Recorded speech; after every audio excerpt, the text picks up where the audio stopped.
Alright, labas na po tayo sa trabaho. Hello po sa inyo lahat. Alright, yun o.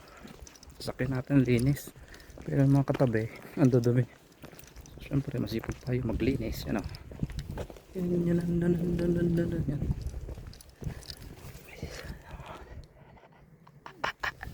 Si Mrs. yun, si Mrs. Miss nyo, ang ganda niya no. Hi ka muna. Hi ka muna. Hi. Bye bye. Si ate, saan siya matadaanan? Sa bahay? Oo. Hindi, dyan daw sa baba. Hello. Isang minuto. Ganda ng view. Ang linis ng sasakyan natin. Atin ang pinakamalinis.